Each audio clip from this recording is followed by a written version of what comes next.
buenas noches, un gusto saludarles. Bienvenidos a Noticiero Hechos, emisión estelar. Como todos los días, estamos listos para informarles y contarle qué ha pasado aquí en El Salvador y también a nivel internacional. Roxana. Buenas noches, Manuel. Buenas noches, amigos televidentes. Qué gusto que nos acompañe. Vamos con nuestros titulares.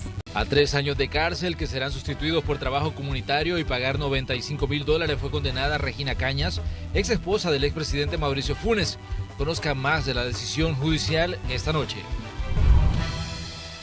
A prisión fue enviado el sospechoso de asesinar a 4 de sus familiares en Ayutuxtepeque. El acusado enfrentó audiencia inicial. Policías y militares recibieron hoy la vacuna contra el COVID-19 en el inicio de una nueva fase de inmunización. En Playa El Tunco, familiares y amigos rinden homenaje a Catherine Díaz, la surfista salvadoreña fallecida la semana pasada tras ser impactada por un rayo. En noticias de carácter internacional, iniciaron los diálogos sobre migración entre asesores del gobierno de Joe Biden y México. Para mañana está previsto que los funcionarios estadounidenses lleguen a Guatemala. En el juzgado de paz de Ayutuxtepeque se realizó la audiencia inicial contra Luis Eduardo Mejía, acusado de participar en la masacre de una familia. Ernesto Cornejo nos informa.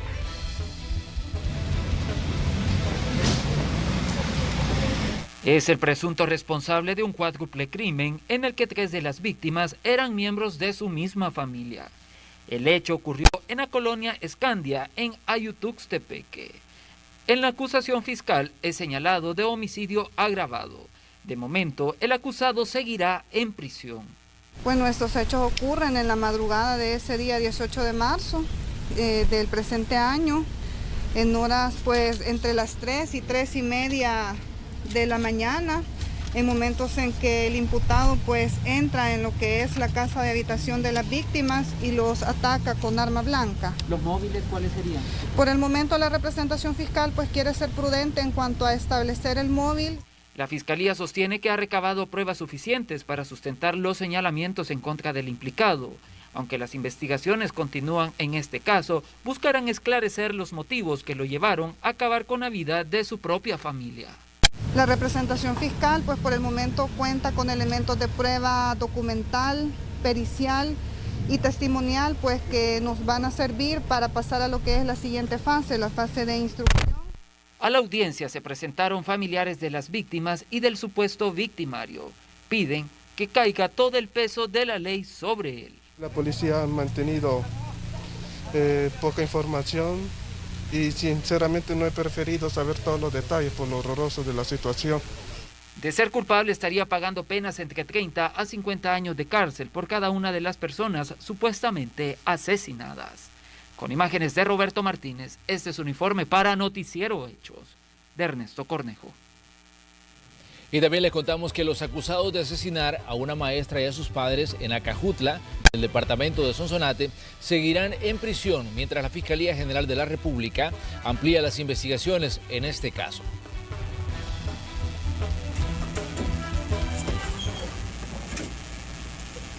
Ha proporcionado en esa fase inicial suficientes elementos de prueba, tanto testimonial, pericial y documental, que acreditan la existencia del delito y la probabilidad positiva de la participación delincuencial de los ahora acusados. Y en el kilómetro 19, en la carretera panamericana a la altura de San Pedro Perulapán, se encontró el cuerpo sin vida de una mujer envuelto en sábanas. Reportes de la Fiscalía General indican que su edad es de aproximadamente 34 años. La identidad no pudo ser verificada por las autoridades.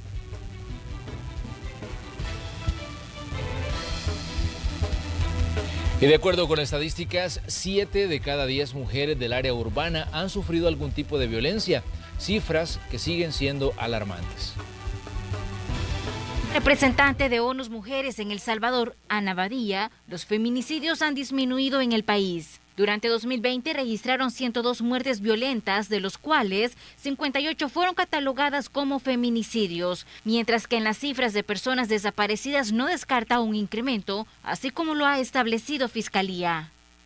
El Salvador ocupó durante muchos años, lamentablemente en los años 15, 16, 17 todavía uno de los primeros lugares en América Latina en la tasa de feminicidios, muy alta, era de 13 por 100.000, que es bastante elevado. El año pasado cerramos ya con una tasa de 6 por 100.000, lo cual es una reducción muy significativa. Esto quiere decir que El Salvador dichosamente está saliendo de ese lugar que ocupaba tan elevado. Badía destaca que la ejecución del Plan Control Territorial, la creación de tribunales especializados de violencia contra la mujer y los programas de prevención son algunos de los factores que han influido en la reducción. Medidas que tenemos que tomar en muchos ámbitos, desde la educación, ¿verdad? Reforzar la prevención de la violencia en las escuelas, y en ese sentido ONU Mujeres ha apoyado la formulación de planes de igualdad y de prevención de violencia en escuelas, pero también medidas concretas y fortalecer sobre todo las capacidades de las instituciones que tienen competencia para atender la violencia contra las mujeres, como el ISDEMU, como las Unimujeres ODAC, que pertenecen a la Policía Nacional Civil. Los feminicidios y la violencia sexual son las formas más graves que se registran en contra de este sector, y destaca que una de las principales causas es la desigualdad entre hombres y mujeres. De acuerdo con estadísticas de la DIGESTIC, resaltan que 7 de cada 10 mujeres en el área urbana han sufrido algún tipo de violencia, mientras que en el área rural son 6 de cada 10. Con imágenes e informe de Marcela Rivera. Y en Santa Ana, 3 hombres fueron detenidos por la Policía Nacional Civil luego de una serie de denuncias en su contra por presuntamente cometer asaltos en diversos puntos del país. Este video captado por una cámara de seguridad se ve claramente cuando estos sujetos amenazaron con arma de fuego a unos jóvenes y les despojaron de sus pertenencias. Las imágenes fueron grabadas en el municipio del Congo, pero esta banda de ladrones se movilizaba en todo el país. Luego de una denuncia de un comerciante de Nueva Concepción que fue asaltado por estos sujetos, la Policía Nacional Civil les dio persecución hasta capturarlos en el kilómetro 50 de la carretera Troncal del Norte. Una denuncia o de un ciudadano que vino a interponer un aviso de que había sido objeto de robo. Por estos sujetos se alertaron las patrullas y la que teníamos en el sector pues rápidamente se activó y logró contactar y se intervino a estos sujetos, con el resultado de la detención de 3 sujetos que son participantes o son miembros de las estructuras criminales, y pues estos ya traían un récord delictivo bastante grande. Los capturados fueron identificados como Marcos Antonio Presa, de 22 años, Alín Enrique Cortés, de 29 años, y Kevin Eduardo Barahona, de 24 años. Estos serán procesados por el delito de robo agravado. Estos sujetos pues son de la capital por la identificación que se les ha encontrado, y obviamente pues ellos, utilizando armas de fuego, intimidían a las víctimas y los despojaban de sus pertenencias. Al momento de la captura, se les decomisaron armas de fuego y el vehículo en el que escapaban después de perpetrar los robos. Puedan venir a interponer sus respectivas denuncias para aumentar la pena de estos sujetos y evitar así que vuelvan a crear zozobra e intranquilidad aquí en el sector. Las víctimas pueden efectuar su denuncia en el puesto de la Policía Nacional Civil más cercano. Con imágenes de Adelso Aquino para CN Noticias, Esmeralda Alas. Y en otros temas, el enviado especial del Departamento de Estado de los Estados Unidos para el Triángulo Norte, Ricardo Zúñiga, forma parte del equipo de la administración Biden que viajó a México para iniciar el diálogo sobre migración. A través de una conferencia que dio vía teléfono, se refirió a lo que el gobierno de Estados Unidos espera de los países que conforman el Triángulo Norte.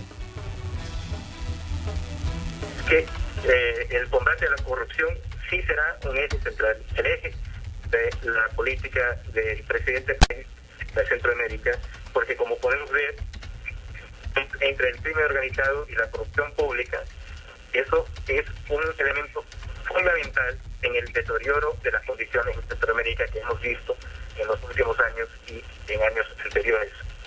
Se trata también de crear condiciones de buen empleo, condiciones que crean oportunidades y toman ventaja. Ahora contarles que a 3 años de cárcel fue condenada Regina Cañas, ex esposa de Mauricio Funes, por el delito de casos especiales de encubrimiento. Esto tras firmar un contrato de un falso préstamo por $95,000 y así justificar los hallazgos encontrados por probidad a su hijo, Diego Funes Cañas. Eso sí, los 3 años son excarcelables y se les sustituirá a ella por 144 horas de trabajo de utilidad pública. Al mismo tiempo, la comunicadora deberá regresar el dinero. Por la cantidad de $95,000, los cuales oportunamente se van a reintegrar al Estado de El Salvador, ya que se comprobó que los fondos con los que se habían adquirido los vehículos de Diego Roberto tenían como origen fondos públicos. Se le condenó a 3 años de prisión, pero se le va a reemplazar la pena por trabajo de utilidad pública, habiendo manifestado la señora juez que ese trabajo iba a estar acorde a la profesión y a la actividad laboral que la misma imputada desempeñaba.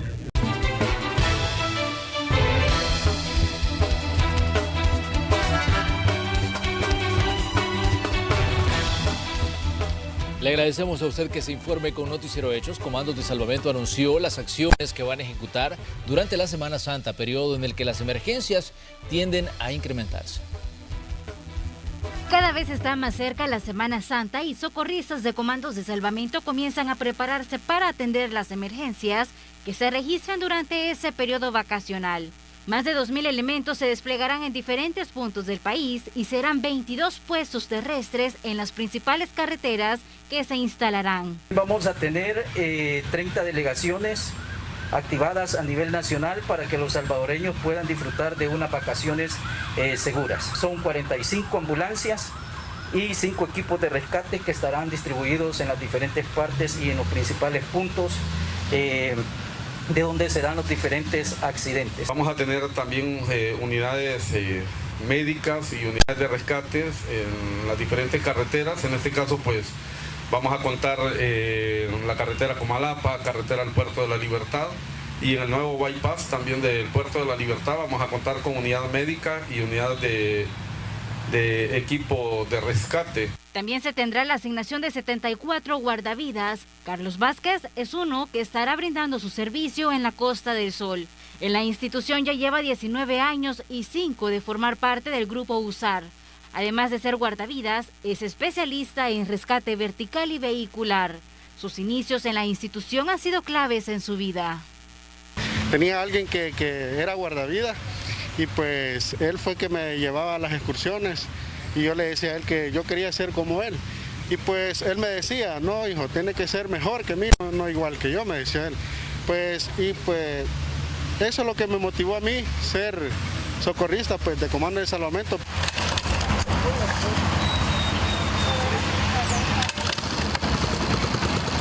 Durante las vacaciones aseguran que las emergencias por accidentes de tránsito y rescates acuáticos son los que repuntan en las estadísticas. En años anteriores se nos han incrementado los diferentes accidentes de tránsito. Esto pues por la misma distracción al volante, que son una de las principales causantes, el exceso de velocidad. Hemos tenido que ver, ya estamos atendiendo un accidente de tránsito y es lamentable ver otro accidente enfrente de nosotros, ya que el mismo conductor pues va tomando fotografías. Mucha experiencia en la cuestión de, más que todo en los niños, pues que los padres de familia los descuidan, los dejan solos y pues no tienen precaución de ellos. Hay cambio de marea, pues, y eso es lo que hace que la marea, en el cambio de marea, haya mucha corriente, pues, y se lleve a las personas que están en la parte de la playa. Socorristas de Comandos de Salvamento se desplegarán a partir del 28 de marzo y se mantendrán hasta el domingo 4 de abril. Con imágenes e informe de Marcela Rivera. Familiares y amigos rindieron un homenaje a Catherine Díaz, la surfista salvadoreña fallecida la semana pasada tras ser impactada por un rayo. Surfear era su pasión. y participar en los Juegos Olímpicos de Tokio era el más reciente sueño de Katherine Díaz.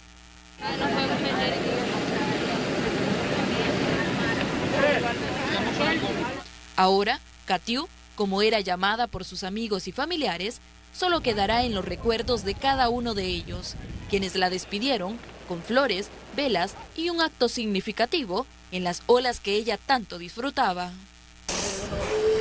Ella, en verdad, ella era una chica con una carisma y una felicidad total. Ella los quería a todos. Aparte de ser un crack en el agua, ella era una estrella acá con todos nosotros. Yo estuve en shock un buen rato porque aparte de que sea mi familiar, era como mi hermana, era el equipo que anduvimos como 7, 8 años en la selección, era muy buena onda, como amiga. Varias veces a mí me aconsejó, me apoyaba y era una gran amiga. Algunos extranjeros que también participaron en la despedida rompen en llanto al recordar a Katherine. Es mi amiga para un año, soy canadiense, tengo una casa aquí. No es cierto.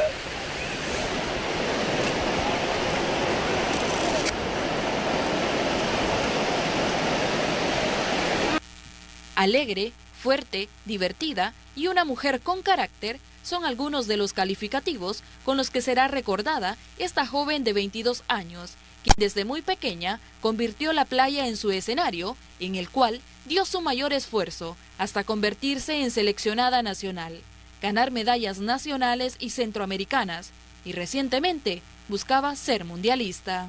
Es porque para mí es una leyenda, una guerrera, un espíritu libre. Ella vivía cada día como el último día. Pero su madre la recordará como protectora y cuenta que solían ser muy unidas, aunque su progenitora asegura que su pequeña también pasaba mucho tiempo con sus amigos y practicando su deporte favorito, por lo que hoy agradeció este lindo tributo para su hija. Lindo este homenaje que le han hecho. Yo me he quedado impactada en ver tanta gente aguantando este gran sol fuerte. Me he quedado bien admirada. La verdad que un homenaje grande que le han hecho. ¿Qué fue lo último que... De ahora en adelante, las olas de la playa El Tunco servirán para recordar el esfuerzo y dedicación que Katherine ponía para triunfar en la vida, ser feliz y representar de la mejor manera a El Salvador en cualquier competencia. Con imágenes de Ricardo Tobar, Rocío Cruz, Noticiero Hechos. El Ministerio de Vivienda entregó 12 contribuciones económicas para reasentamientos de familias que habitaban en la zona donde se construirá el puente General Manuel José Arce en Aguachapán. La inversión total de los aportes entregados asciende a $108,000. El Salvador se prepara para el campeonato Surf City El Salvador ISA Juegos Mundiales de Surfing 2021, y es que ya se cuenta con el aval de la Asociación Internacional del Surf sobre las medidas de bioseguridad que se ejecutarán durante la competencia deportiva. El torneo mundial será del 29 de mayo al 6 de junio y tendrá 2 escenarios, La Bocana y El Sunsal, en el departamento de La Libertad. 1000 pruebas para la detección del COVID-19 se realizaron en 3 puntos del municipio de Aguachapán, donde fueron instaladas cabinas del equipo interdisciplinario de contención epidemiológica. Con los tamizajes comunitarios se busca la detección de casos de coronavirus para ofrecer atención oportuna. La Fiscalía General de la República ordenó la detención de Mariano de Jesús Lobato Leiva, Juan Ramón Leiva Goches y Denis Antonio García Portillo, acusados del feminicidio agravado de Ana Lilian Orellana Sánchez, ocurrido el 12 de junio de 2020 en la playa San Marcelino de la Costa del Sol.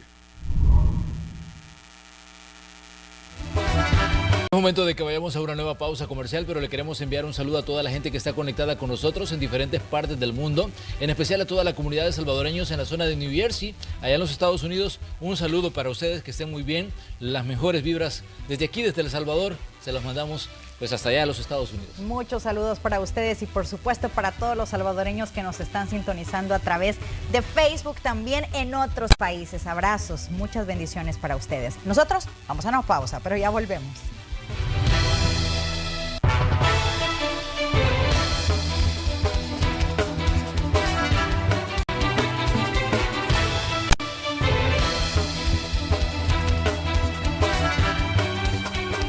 Son las 8 de la noche con 1 minuto. Vamos con información en desarrollo. La Fiscalía General de la República ordenó la captura de Raúl Alfaro Pérez, supuesto palabrero de Villa Lourdes y Nuevo Lourdes, sospechoso de participar en la desaparición y posterior asesinato de 2 repartidores de comida rápida que trabajaban en esa zona de La Libertad. Además, se detuvo a su compañera de vida, Erika Yamilet Pérez Rodríguez, por el delito de posesión de drogas. También se procedió a la captura de Dora Mirna Pérez Pérez, madre del presunto pandillero, por receptación.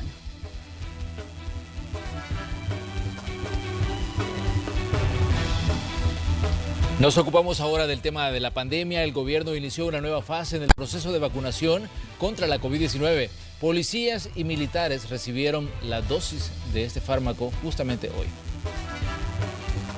Tras el inicio de la vacunación del personal de primera línea no sanitaria, que se ha mantenido firme ante esta pandemia de COVID-19, elementos de la Policía Nacional Civil formaban filas frente al Instituto Salvadoreño del Seguro Social en la colonia Sacamil, ansiosos por ser inmunizados para seguir sirviendo a la población.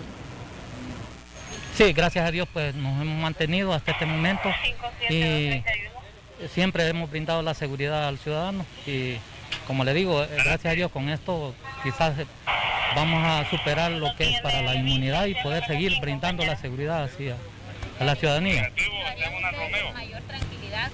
Correcto, con una mayor tranquilidad ya podemos siempre guardando las medidas de seguridad, ¿verdad?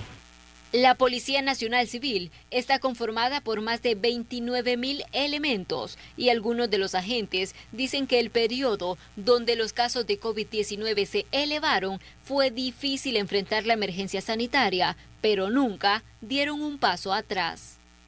Seguir trabajando para la población ya con la vacuna, pues con más confianza. ¿Cómo fue poder seguir trabajando durante lo más fuerte de la pandemia, que ustedes no se detuvieron y había un riesgo de contagio? Pues fueron tiempos duros, difíciles, pero ahí seguimos adelante. Este grupo incluye a los 21.000 elementos de la Fuerza Armada, por lo que se hizo la vacunación simbólica de la asesora médica del Comando de Sanidad Militar, convirtiéndose en la primera de las filas del Ejército en recibir la dosis. Invito a todos los soldados del Salvador que se vacunen, a todos los policías del Salvador que se vacunen. Se distribuirá, aparte de la vacuna Pfizer, también se distribuirá de la vacuna que vayamos adquiriendo, porque tenemos que recordar que no es el último convoy, sino que cada día vamos adquiriendo más y más y más vacunas para poder ir cumpliendo las metas por fases que vamos teniendo. Dentro del grupo del personal de primera línea no sanitaria, también se encuentran los miembros de Protección Civil, bomberos, socorristas y los maestros, por lo que para finalizar con esta fase de vacunación, en abril se recibirán nuevos lotes del fármaco. Con imágenes de Juan Castellanos, Iliana Leiva, Noticiero Hechos.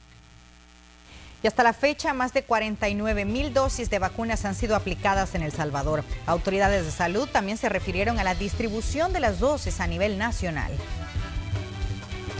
Tras la llegada del tercer lote de vacunas contra el COVID-19, el traslado a distintos puntos del país inició este martes. Son más de 51.000 dosis de la farmacéutica Pfizer destinada a inmunizar al personal de primera línea no sanitario, como los elementos de la Policía Nacional Civil, Fuerza Armada y maestros.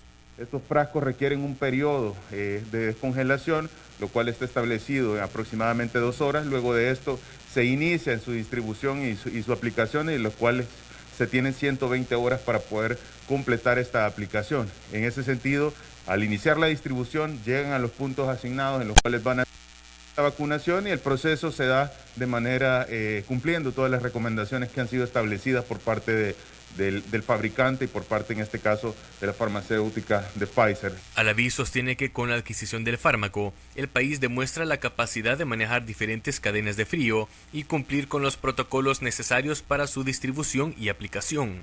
Con este tercer lote se finalizará la primera fase de vacunación y de forma simultánea se iniciará con la segunda fase, donde se incluye a unas 750.000 personas con enfermedades crónicas y más de 1.4 millones de adultos mayores, reduciendo en un 90% la morbimortalidad en el país. ¿Qué se prioriza? Pues precisamente los grupos que tienen mayor riesgo de verse afectados por estas morbimortalidades, que son los que hemos descrito anteriormente. Así que este día inicia la distribución a lo largo de todos los puntos de vacunación, en los cuales ustedes saben que progresivamente se van aperturando en base a la necesidad que se tenga para poder cumplir esa meta que día con día se está propuesto para poder llegar a generar esa inmunidad a nivel del universo de la población que tiene esa indicación médica. De acuerdo al titular de la cartera de salud, a la fecha se han aplicado más de 49.000 dosis contra el coronavirus. Se espera que en los próximos días lleguen al país más lotes de vacunas para alcanzar la inmunización de unas 110.000 personas incluidas en la primera fase. Con imágenes e informe de Enrique López, Noticiero Hechos.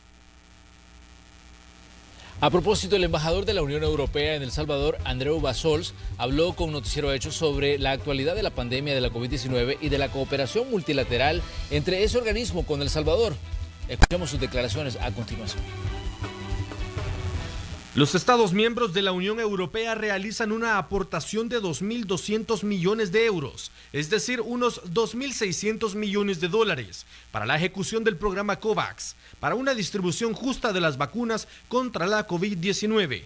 El Salvador es uno de los beneficiados con al menos 277.000 dosis. Para Andreu Bassols, embajador de la Unión Europea en el país, el interés de este organismo es apoyar a la Organización Mundial para la Salud en el combate al virus. A El Salvador hasta ahora se han podido entregar aproximadamente unas 85.000, es decir, un 30% aproximadamente, y van a continuar las entregas mecanismo.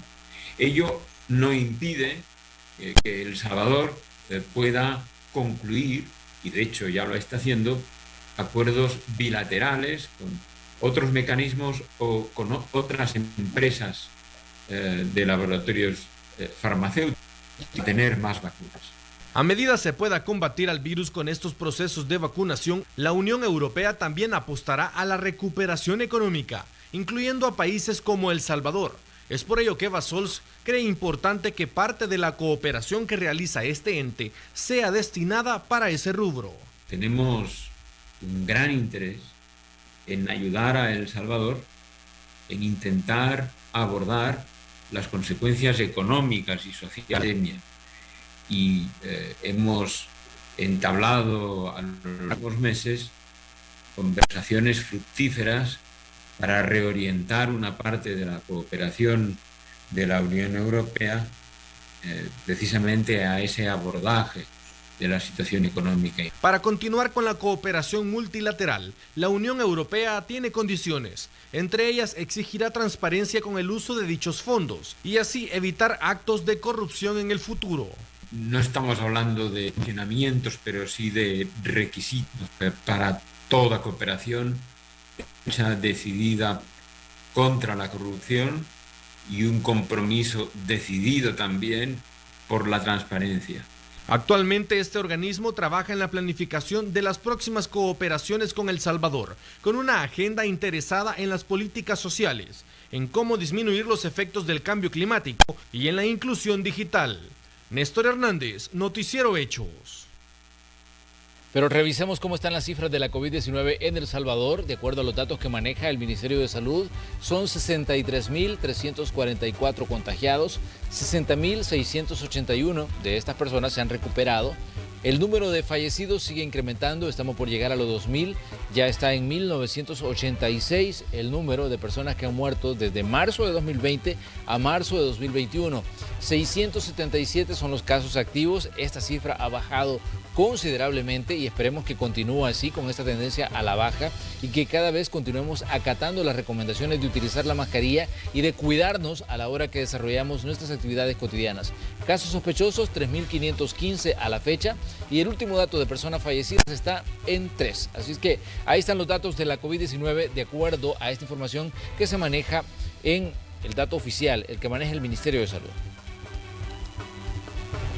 Y debido a la pandemia del COVID-19, el 36% de las grandes, medianas y pequeñas empresas siguen sin operar al 100%. Así lo destaca un estudio realizado por la Cámara de Comercio. La pandemia del coronavirus sigue afectando a las empresas. Un estudio desarrollado por la Cámara de Comercio señala que de 10 empresas, 4 no están funcionando en su totalidad. El sector servicios es el más afectado. Casi el 72% perdió dinero el año pasado. Entonces es una situación compleja porque el tejido productivo está bien dañado y eso pone en riesgo los empleos. No hay muchas empresas que estén al 100%, tanto en ingresos como en operatividad. Y esto es normal, si tú entras a un restaurante, a un comedor, y antes habían 20 mesas, hoy hay 10. Eso te lo dice todo. La pérdida de empleos también sigue siendo crítica. Jorge Asbun asegura que en la pandemia se perdieron un aproximado de 80.000 fuentes de ingresos para los salvadoreños. Y ahorita todavía falta como 21.000 pendientes de recuperar. Esto sumado a los nuevos empleos que se van sumando año con año.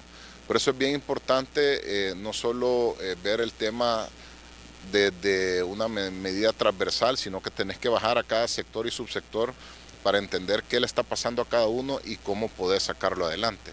Pero también dijo que hay temas que siguen preocupando al sector, entre ellos el incremento del combustible. Jorge Asbun dice que las alzas disminuyen la productividad, aumentan los costos de los productos y los más afectados es el consumidor final.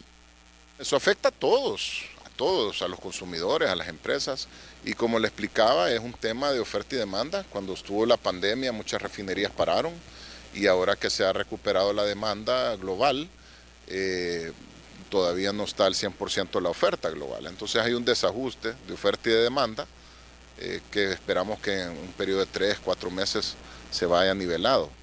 Asegura que los empresarios mantienen la esperanza de que todo vuelva a la normalidad y que puedan recuperar lo perdido. Cree que el mensaje que envió el presidente Nayib Bukele el domingo va en sentido positivo, de generar diálogo y apoyo a las empresas.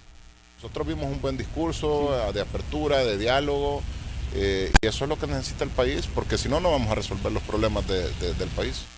Con la nueva legislación, el presidente de la Cámara de Comercio espera que los diputados trabajen en temas que permitan mejorar el comercio electrónico y atraer la inversión. Con imágenes de Ever Ábalos, Jennifer Flores, Noticiero Hechos. El Sindicato de Trabajadores de la Asamblea Legislativa ha solicitado a la Sala de lo Constitucional de la Corte Suprema de Justicia, a través de un recurso de amparo con medida cautelar urgente, para que los partidos políticos no sigan descontando la cuota partidaria a los trabajadores de ese órgano de Estado, de la Asamblea Legislativa. Los sindicalistas están pidiendo a la Junta Directiva de ese órgano de Estado y al tesorero de la institución que dejen de retener esa cuota, porque argumentan que es un cobro ilegal. ¿Y cómo afectó la salud mental de los salvadoreños la reciente campaña política? La periodista Jennifer Flores nos presenta el siguiente informe. Tras las pasadas elecciones municipales y legislativas, muchas personas pudieron presentar cuadros de ansiedad, estrés y preocupación debido a la incertidumbre que generará, por ejemplo, si su decisión para elegir fue la correcta. Así lo asegura la psicóloga Rosa Angélica Gómez. Hay una parte de la población preocupada por lo que pueda pasar. La angustia de que si esto no mejora, si seguimos igual o vamos peor, todo eso las personas lo piensan, pues, ¿verdad?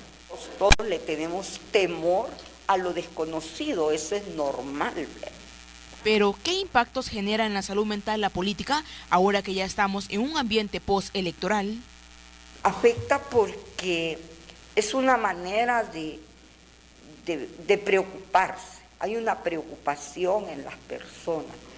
Creo que nuestra población ya no es como antes, que no le importaba lo que estaba pasando, sino que ahora hay una preocupación por lo que puede pasar, ¿verdad? Por lo que puede venir. Pienso que el cambio en las personas pues no ha sido mucho, ¿verdad? Sino que lo que ha habido es como un descanso después de tanta publicidad.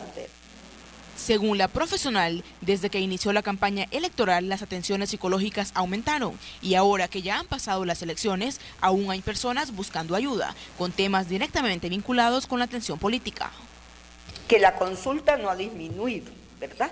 La consulta no ha disminuido, las personas se veían muy ansiosas, preocupadas, como usted dice, la preocupación es grande, ¿verdad? ¿Hacia dónde vamos? ¿Qué es lo que va a pasar? Entonces sí, la demanda de asistencia psicológica no ha disminuido. Pero también conocimos la opinión de la población. Algunos señalan que la política influyó en sus comportamientos a tal grado que el estrés aumentó y otros prefirieron ignorar algún tipo de campaña. Estresada y horrible, lo dijo, incertidumbre. Lo vi algo normal. Por lo tanto, no me era incómodo, ni tampoco me era difícil de aceptar aquello, ¿verdad? Ninguna cosa que le parezca. Trata de ignorar mejor usted. Sí, todo tranquilo. Por salud, mejor prefiere evitar cualquier tipo de... Correcto, así es. La profesional destaca que lo mejor es tomar todo con calma y, de ser necesario, buscar ayuda para evitar mayores problemas a futuro. Con imágenes de Ever Ábalos, Jennifer Flores, Noticiero Hechos. Organizaciones sociales presentaron el programa Camino Seguro, una iniciativa que busca proteger los derechos de los niños y adolescentes migrantes, además de facilitar su retorno al país de origen. Los detalles se los tenemos en el siguiente reporte. Representantes de organizaciones sociales afirman que una de las principales carencias en el tema de migración infantil son los datos sobre la temática. Sin embargo, la magnitud de la problemática se puede medir a nivel regional. Y es que de octubre del 2020 a febrero de este año, unas 400.000 personas fueron detenidas en la frontera sur de los Estados Unidos. De estas, al menos 30.000 son niños no acompañados procedentes de México y el Triángulo Norte Centroamericano. Las proyecciones apuntan que durante el 2021, más de 121.000 menores intentarán llegar a suelo estadounidense de forma irregular, perpetuando la crisis migratoria en la región. Ahora, esto se debe a diferentes causas. En efecto, el hecho que ha habido una mayor apertura en cuanto a la nueva administración, no apertura de su frontera, sino una apertura a un trato más humanitario para los migrantes, especialmente para las familias, ha causado de que haya mala información. Es algo de lo que nosotros queremos combatir con nuestro programa, justamente es que haya información adecuada, ya que organismos criminales en efecto se están aprovechando de esto para hacer una oportunidad de brindar sus servicios de tráfico de personas o de coyotes, como gusten ustedes llamarlo en este sentido. Las desigualdades económicas, políticas y sociales son las principales causas que generan entornos de violencia y exclusión, donde las personas se ven impulsadas a migrar, en su mayoría de forma irregular y desprotegidos de sus derechos fundamentales, entre ellos los menores de edad. Según un informe de la Organización Internacional para las Migraciones, en cuanto a la población infantil, un 52% abandonaron el país por factores económicos, un 25.4% por la inseguridad y un 21% en búsqueda de la reunificación familiar. Por tal motivo, Child Fund International, Fundación Educo y Plan Internacional presentaron el programa Camino Protegido, que busca garantizar la protección de los derechos de la niñez migrante y en su proceso de retorno al país de origen. Nuestra intervención y el corazón de nuestro programa es brindar mayores oportunidades para estas personas que se encuentran en su camino. Se llama Camino Protegido no porque estamos pensando solo en el sur y el norte, estamos pensando en que es un camino en el cual también involucra a personas que están regresando, ya sea por voluntad propia, porque han sido deportados o porque simplemente quisieron desistir de su viaje. Los esfuerzos que estamos uniendo con este proyecto es poder atender, brindar, hacer cumplir los derechos de los niños y las niñas que están siendo retornados. Como digo. En El Salvador se invertirán $864,000 para implementar el programa en los departamentos de Chalatenango, San Miguel y Usulután, mismo que tendrá una vigencia hasta marzo del 2023. Con imágenes e informe de Enrique López, Noticiero Hechos.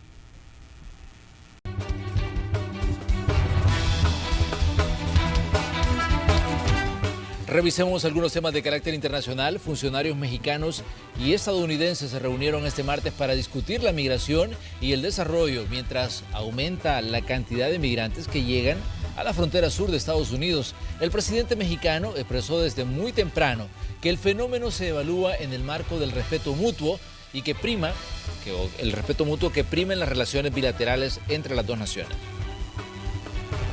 En este edificio a mi espalda, sede de la Cancillería mexicana, se realiza el día de hoy la reunión entre la delegación de alto nivel del gobierno estadounidense, encabezados por Roberta Jacobson, y el secretario de Relaciones Exteriores, Marcelo Ebrard. El tema central sobre la mesa, migración, y este diálogo se da en el contexto de la ola migratoria que llega a las puertas de Estados Unidos, esperanzados con la llegada del presidente Joe Biden. La propuesta del gobierno mexicano gira en torno a atacar los problemas de migración desde la raíz, invertir para generar condiciones de desarrollo en los países de Centroamérica y también al sur de México. Esta mañana, cuestionado respecto a esta reunión, el presidente Andrés Manuel López Obrador aseguró que no se trata de una visita para regañar al gobierno mexicano por no contener este flujo migratorio en la frontera sur, y tampoco se trata de una visita de supervisión para los trabajos que realiza el gobierno de México en esta materia. Se prevé también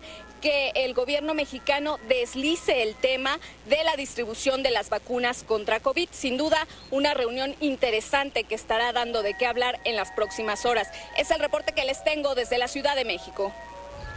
Y cuando lleguen a Guatemala, se espera que esta misma delegación estadounidense aborde, además de la migración, la situación política y la corrupción en ese país centroamericano.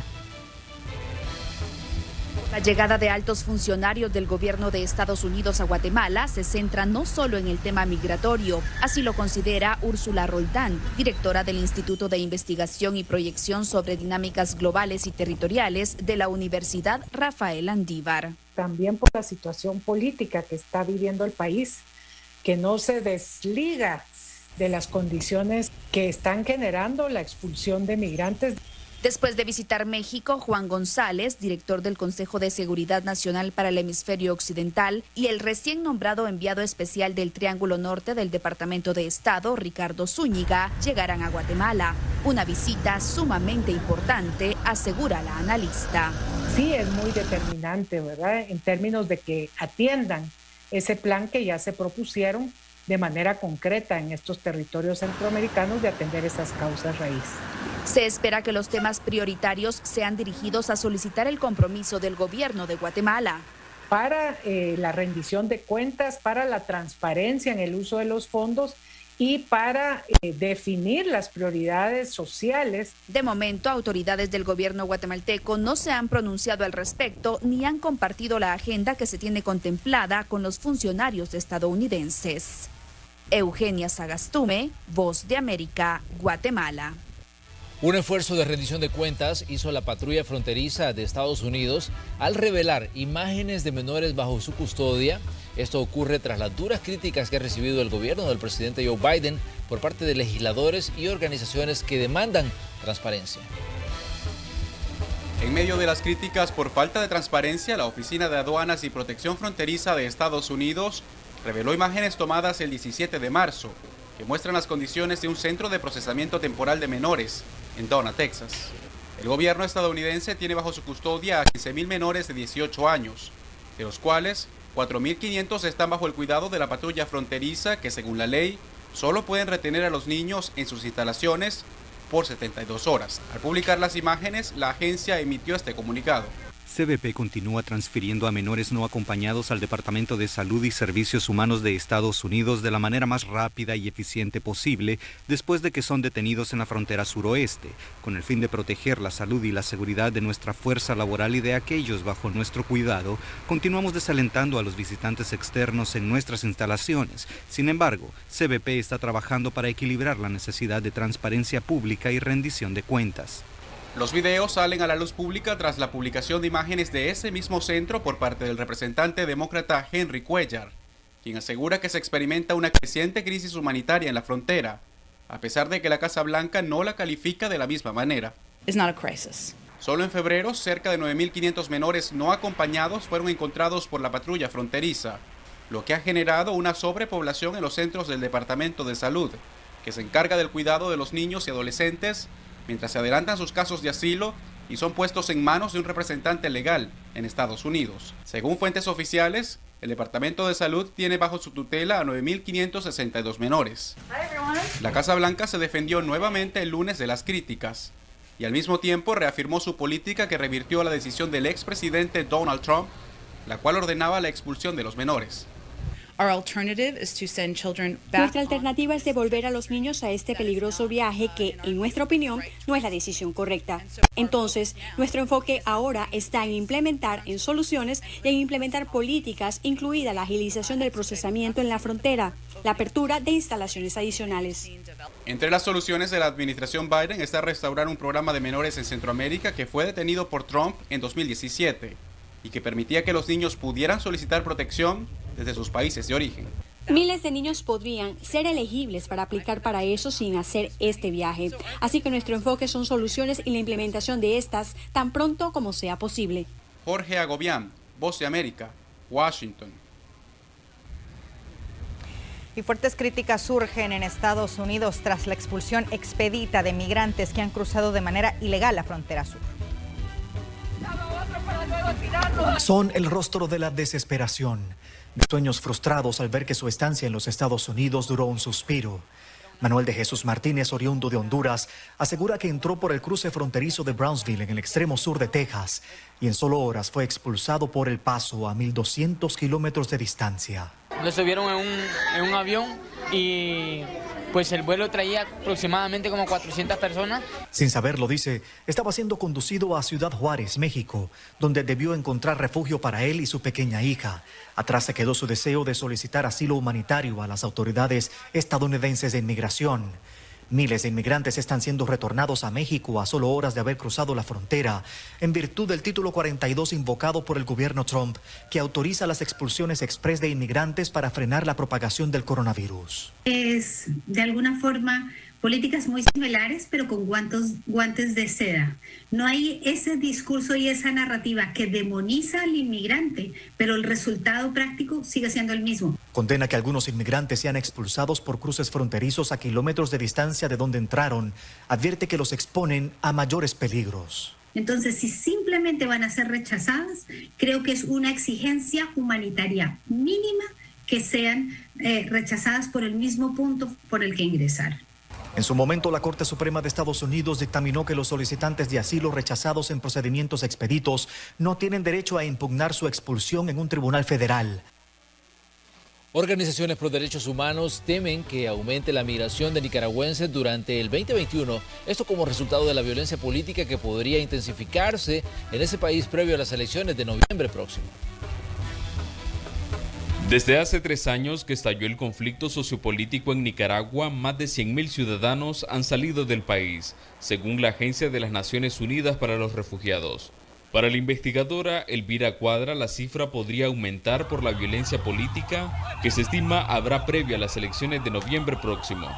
Realmente el flujo de nicaragüenses que están saliendo del país hacia otros destinos se ha incrementado desde el 2018 y se ha mantenido durante 2019, 2020 y lo que llevamos del año 2021. El colectivo de derechos humanos Nicaragua Nunca Más avisora que la represión estatal y la inestabilidad política estimulará la migración de más ciudadanos hacia Costa Rica, Estados Unidos y España. En la medida en que estos actos se intensifiquen, sí va a haber oleadas de desplazamiento. Las hay actualmente, pero las hay a nivel interno. Hay desplazamientos internos precisamente por estos actos persistentes de hostigamiento y de amenazas en contra de activistas y opositores. Organizaciones pro derechos humanos advierten que en los últimos 3 años los migrantes han enfrentado dificultades como refugios y permisos de trabajo. La urgencia de salir del país, de Nicaragua, es mucho más apremiante que las dificultades a las que ellos saben que se van a enfrentar. Sin embargo, algunos funcionarios afirman que los comicios de noviembre pretenden devolver la estabilidad del país. Donaldo Hernández, Voz de América, Managua. Semana Santa se acerca, es por eso que este día en la sección Olores y Sabores el periodista Julio Guevara nos presenta una opción que mezcla gastronomía y turismo. Todo a bordo de una embarcación en el lago de Coatepeque.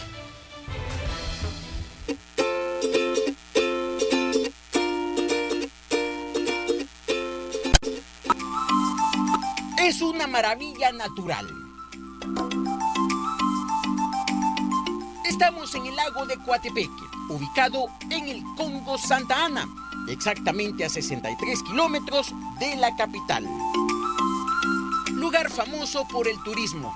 Nacionales y extranjeros lo prefieren porque aquí se ofrece de todo, pero en las últimas semanas ha ganado reconocimiento este crucero, el llamado Crucero del Lago. Fíjese que al ver que aquí en el lago de Coatepeque hay bastante turismo últimamente, entonces, pues sí, para tratar de darle un buen servicio a los clientes, ¿verdad? Decidimos crearlo para que el cliente venga, se pueda dar su tour, venga a disfrutar, venga a relajarse y de paso que coman ahí en el crucero, adentro del lago, ¿verdad? ¿Famoso? Sí, créame que así es. Y solo estoy repitiendo parte de la descripción que hacen los viajeros. Hombres y mujeres que, aparte de disfrutar un recorrido de aproximadamente 40 minutos, literalmente se chupan los dedos con los platillos que se preparan a lo largo del viaje, entre ellos los más solicitados: la mojarra rellena de camarones y el lomito a las brasas, o mejor dicho, a las piedras volcánicas. Lleva preparación ajo, cilantro, aceites, así sería, se prepara la parrilla, igual lleva papa a la parrilla, lleva de guarniciones papa a la parrilla, vegetales salteados, lleva una camita en el montaje, lleva una camita de lechuga así con zanahoria que se vea bonito, su chimichurri, cebolla curtida y chimol. Él es Rodrigo, un joven experto en la cocina. Desde hace varios meses tiene la tarea de preparar platillos a bordo del crucero. Asegura que es una experiencia agradable. Lo motiva estar en un negocio que en realidad flota. Mientras su cocina arde, en la parte alta quienes comerán disfrutan a lo grande el golpe de la brisa. Son minutos que a uno lo hacen olvidarse de todo. Cero estrés. Otro nivel. Yo creo, no sé, no he visitado otros lugares que tengan esto, pero aquí está chulada, es eso. Estar sentado, andar alrededor del lago, y que te lleven tu bebida, lo que quieras, la comida y todo, preparada al momento. Una combinación perfecta, comida y turismo. ¿Qué más podemos pedir?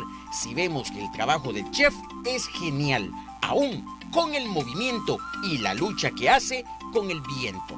Vean lo que aquí se cocina. Es parte del menú, una carta accesible donde hay para toda la familia. Tienen que venir porque aparte que el agua es algo natural, o sea, es como bastante naturaleza, contacto con la naturaleza, por decirlo así. Tenemos nuestro crucero que es exclusivo, pues. Este es el lugar, así se llama. Una opción que está ofreciendo el lago de Coatepeque, un emprendimiento que tiene a muchos disfrutando gastronomía deliciosa y deliciosa en todo el sentido de la palabra. Con imágenes de Eric Alfaro, Julio Guevara, Olores y Sabores.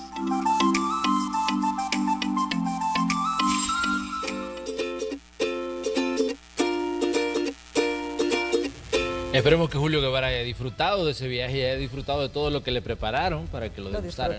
Lo disfrutó. Es que se nota que lo disfrutó. Me encanta tu trabajo. Vamos, Julio, vamos con los deportes. También un adelanto más de algo que pronto va a ocurrir aquí en la red salvadoreña de medios. Estaba aquí en la cámara 2, me dice la productora. Así que bueno, vamos con Clarisa. Clarisa. Buenas noches, compañeros de Noticiero Hechos, y a usted que nos sintoniza por la señal de Canal 12. Muy pronto comenzará una historia con grandes batallas, enredos de amor y lucha por el poder a la programación de Canal 12. Llegará una exitosa serie. Aún no puedo revelarles más detalles, pero sí puedo comentarles que viajaremos cada noche hasta la Europa medieval. Quédese pendiente y sea parte de este gran estreno. Regresamos con ustedes.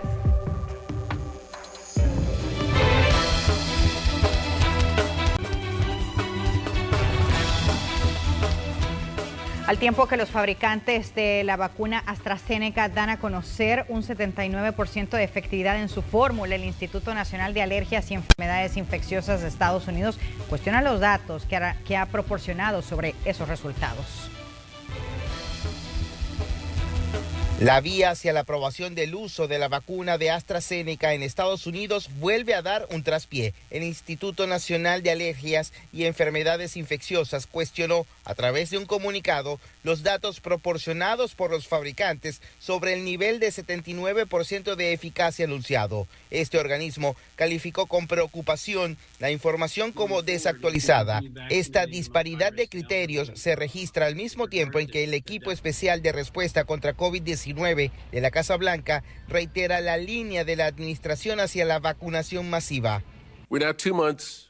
Han pasado 2 meses desde que adoptamos nuestra estrategia nacional para derrotar al COVID-19. En el corazón de nuestro plan hay una serie de actividades críticas. Vacunas, tuvimos que aumentar significativamente la producción de inyecciones a más del doble cuando llegamos. Adquirimos suficientes vacunas para inocular a la población y establecimos una fecha límite del 1 de mayo en la que todos los estadounidenses deberían ser elegibles para recibir una inyección. Lo hemos logrado no solo aumentando la producción de vacunas, sino también agregando miles de vacunadores más y miles de lugares adicionales donde vacunarse. Entre tanto, el comunicado del Instituto Nacional insta a AstraZeneca a revisar los datos de eficacia de la vacuna y a garantizar que sean precisos, actualizados y que se hagan públicos lo más pronto posible. También recuerda el papel de la FDA en la aprobación de la vacuna a través de organismos asesores independientes. La gente pregunta por qué la FDA se toma tiempo para hacer su trabajo. La gente también pregunta por qué se hace tanto hincapié en su independencia y por qué se hace especial énfasis en la transparencia. Y eso es porque la ciencia va a hacer lo que es la ciencia. De acuerdo a la Casa Blanca, diariamente se vacunan en Estados Unidos 2,5 millones de personas. José Pernalete, Voz de América, Miami.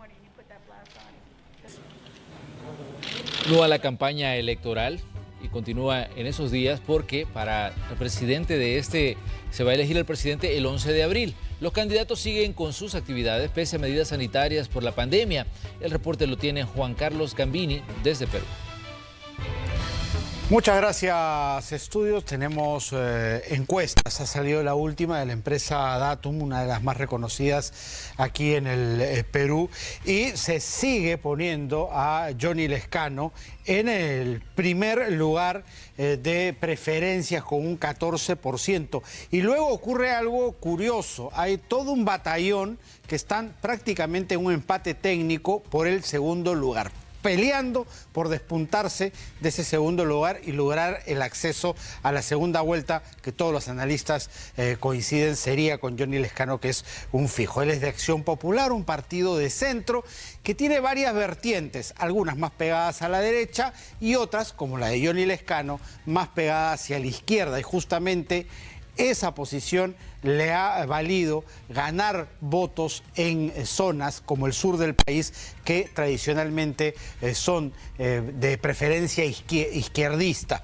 Está en ese segundo batallón de personas que pelean por entrar a la segunda vuelta Rafael López Aliaga, que es las antípodas totalmente de Johnny Lescano, un tipo muy conservador de ultraderecha, y también la hija del expresidente Alberto Fujimori, que por tercera vez tienta la presidencia de la República. Pero dato curioso es lo que se ve cuando se hace el análisis de las preferencias para el Congreso de la República. Si bien Acción Popular con un 14% tiene el primer lugar, ya los lugares de abajo están totalmente chocolateados, digámoslo así, lo que hace presagiar a los analistas que el Congreso va a ser bastante atomizado como los anteriores por un voto cruzado. No necesariamente se vota por un partido para presidente y para el mismo para el Congreso de la República, sino se cruzan los votos, lo que hará de nuestra política algo bastante complicado se puede augurar para el siguiente Parlamento, que no tendrá mayorías absolutas, sino pequeñas minorías que tendrán que entrar en acuerdos para conseguir la viabilidad de nuestro país. Desde los estudios de ATV en Lima, Perú, les informó para la red de noticias Salvavisión, Juan Carlos Gambino. Estamos llegando al final de esta entrega de Noticiero Hechos. Agradecemos su sintonía. Les esperamos mañana miércoles con más información. Hasta mañana, buenas noches.